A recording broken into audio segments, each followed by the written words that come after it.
Hi, this is Sai Kiran Ram here. ప్రజల కోసం ప్రశ్నించే గొంతునై. Please like, share and subscribe VVD News Channel Nandyal.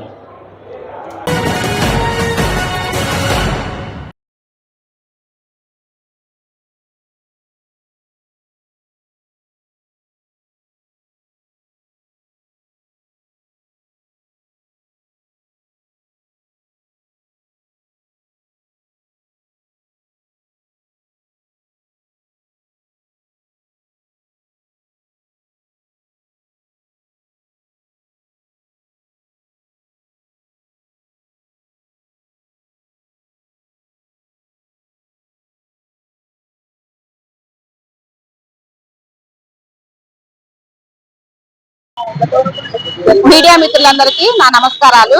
నా పేరు హైమావతి.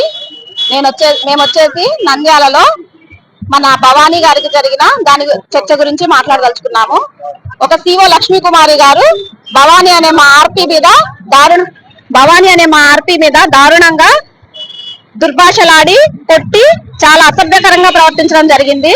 ఏమి అని చెప్పి ఒక సీఎంఎం గాని ఇంకా ఎవరే గాని అధికారులు దీని గురించి ఎలాంటి చర్యలు తీసుకోలేదు. దానికోసం మేము కలెక్టర్ గారి దగ్గర దృష్టికి కూడా తీసుకెళ్లాము. అయినా కూడా దీని గురించి చర్చ జరగడం లేదు.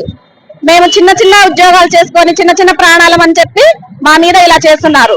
ప్రతి టార్గెట్లు కావాలన్నా ఆర్పీలుగా మేమే చేస్తున్నాము. గత నెల రోజుల నుంచి రిజిస్ట్రేషన్స్ గానీ ప్రతి మీటింగ్స్ గానీ అన్నిటికీ అటెండ్ అయ్యి అన్ని చేసేది మేము. ఇదే ఇలాంటి చర్య ఒక సీఓ మీద జరిగింటే ఒక సీఎంఎం మేడం గారు దీన్ని ఇలానే చూస్తూ ఉండేవాళ్ళ? పైన అధికారులు పీడీ మేడం దగ్గర నుంచి పైన అధికారులు ఎవరైనా సరే ఒక సీఓ మీద ఇలాంటి దుర్భాషలాడి ఇలాంటి దాడి జరిగితే ఒప్పుకునే వాళ్ళ? వెంటనే 10 నుంచి 15 నిమిషాల్లోనే ఆర్పీకి మెమో ఇచ్చేవాళ్ళు. అలానే మిగిలిన ఆర్పీలను కూడా అందరిని పిలిపించి ఇలా చేశారు చూడండి అమ్మా అని ప్రతి మీటింగ్ లో దీని గురించి చర్చ తీసుకొచ్చేవాళ్ళు. కానీ దాని గురించి ఒక చర్చ కూడా బయటకు రావడం లేదు. దీని గురించి ఎలాంటిది జరగడం లేదు. అంటే ఆర్పీలుగా మేము చిన్న చిన్న ప్రాణాలమని చెప్పే మా మీద ఇంత చిన్న చూపు చూస్తున్నారా? ఇది జరిగి కూడా 15 రోజులు అయిపోతుంది. 15 రోజులు అయినా కూడా ఒక ఆర్పీగా మా గురించి ఎలాంటి ఆలోచన చేయడం లేదు. ఎందుకని చేయడం లేదు? టార్గెట్లకైతే కావాల్సిన మాకు జరిగిన అన్యాయం గురించి మేము అడుగుతుంటే దీని గురించి సమాధానం చెప్పడం లేదు. లక్ష్మీ కుమార్ మీద ఎలాంటి చర్యలు తీసుకోవడం లేదు. ఎందుకోసం ఇలా? అంతేకాకుండా ప్రతి ఆన్లైన్ బిజినెస్ లు కూడా మా మెప్ప ఆర్పీల ద్వారానే చేపిస్తున్నారు. ఇలాంటి వర్కులన్నీ చేయడానికి పనికొచ్చిన మా మీద ఇలాంటి ఆత్మాభిమానమైన మమ్మల్ని ఇట్లా చెడ్డ మాటలు మాట్లాడి చేసుకుంటూ ఇలా చేసే దాని గురించి అడగడానికి కూడా మేము వెళ్తున్నా కూడా మాకు ఈ విషయం తెలియదు, మా దృష్టికి రాలేదు అంటున్నారు. ఈ విషయాన్ని కలెక్టర్ మేడం దృష్టికి కూడా తీసుకెళ్లాము. అయినా కూడా ఇది మా దృష్టికి రాలేదు అని చెప్తున్నారు. దీని మీద ఎలా ఆలోచించాలో చూడండి. దయచేసి మాకు ఎలాగైనా న్యాయం చేసి లక్ష్మీ కుమార్ మీద చర్యలు తీసుకునే విధంగా చేయాలి. లేదు అంటే మేము ఈ రోజు రాత్రికి ఎండీ సార్ని మేము నంద్యాలలో ఉన్న 130 మంది ఆర్పీలము కలిసి ఈ రోజు రాత్రికి బయలుదేరి చలో విజయవాడ అని మేము ఎండీ సార్ని కలవాలని నిర్ణయించుకున్నాం. సిఆర్పిని 30,000 లంచం అడిగి 30,000 ఇవ్వకుంటే నేను ఎంత పని చేసినా కూడా జీరో చూపిస్తాను, సిఆర్పిగా నేను తొలగిస్తాను, ఎవరు చెప్పుకుంటావో చెప్పకపో, నన్ను ఎవరేం చేయలేరని చెప్పేసేటువంటి రీతిలో సిఓ లక్ష్మీ కుమారి వేధింపులకు గురి చేయడము.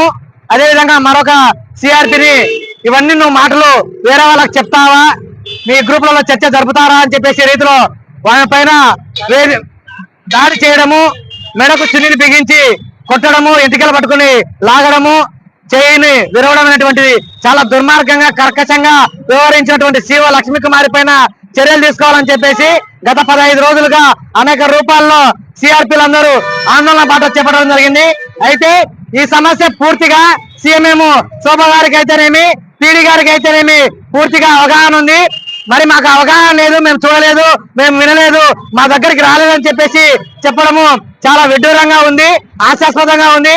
అదేవిధంగా PGRS లో కూడా జిల్లా కలెక్టర్ వారి దృష్టికి తీసుకెళ్లడం జరిగింది. అయితే నేటి వరకు కూడా సిఓ లక్ష్మీ కుమారి పైన చర్యలు తీసుకోవడానికి ఏ ఒక్క అధికారి కూడా సాహసించడం లేదు. ఎందుకంటే అదే విధంగా ఈ రోజు సిఓ లక్ష్మీ కుమారిని సిఆర్పి లిగిన అదే విధంగా దూషించి దాడి చేసితే కూడా వెంటనే సీఎంఎం గారు అయితేనేమి పీడీ గారు అయితేనేమి చర్యలు తీసుకునేటువంటి వాళ్ళు. అంటే సాధారణంగా సిఆర్పీలు వాళ్ళ ఉద్యోగులు కాదు, వాళ్ళ పైన ఏ విధమైనటువంటి చర్యలు తీసుకోవచ్చు అనేటువంటి రీతిలో చిన్న చూపు చూడడం అనేటువంటిది చాలా దుర్మార్గము. కాబట్టి ఇప్పటికైనా కానీ సిఓ లక్ష్మీకుమారి పైన చర్యలు తీసుకోకపోతే రేపు విజయవాడ వెళ్ళి ఎండి గారిని కూడా కలవడం జరుగుతుంది. సిఐటి ఆధ్వర్యంలో ఖచ్చితంగా ఈ పోరాటాన్ని ఎంతవరకైనా కానీ తీసుకెళ్తాము. చర్యలు తీసుకునేంత వరకు ఈ పోరాటం ఆగదు. సిఆర్పీలు కూడా విధులను నిర్వర్తించేది లేదని చెప్పేసి ఈ రోజు బైకాట్ చేసి ఆందోళన పాటు చెప్పడం జరుగుతుంది. అదేవిధంగా సిఆర్పీలతో వాళ్ళు ఏదైతే పని చేయాలనో ఫీల్డ్లో ఆ పని కాకుండా రోజువారీగా ఆఫీస్కి రండి, ఆఫీసులో కూర్చోండి, ఆఫీసుల్ని మాకు కనపడండి చెప్పడం అనేటువంటిది చాలా దుర్మార్గము. కాబట్టి ఏదైతే వాళ్ళ ఫీల్డ్ లో చేయాల్సినటువంటి వర్క్ ఉందో ఆ ఫీల్డ్ వర్క్ ను చేయించుకోవాలా. ఈ వివిడి న్యూస్ టీవీని తక్షణమే సబ్స్క్రైబ్ చేసుకోండి. నోటిఫికేషన్ కోసం బెల్ ఐకాన్ క్లిక్ చేయండి. మరిన్ని అప్డేట్స్ కోసం ప్రతి ఒక్క కుటుంబానికి ఉచిత ప్రకటనలు వచ్చే విధంగా మీకోసం మీ ముందుకు వివిడి న్యూస్ టీవీని ఏపీ ఫైబర్ నందు 99వ ఛానల్ మరియు యూట్యూబ్ నందు వీక్షించెదరు.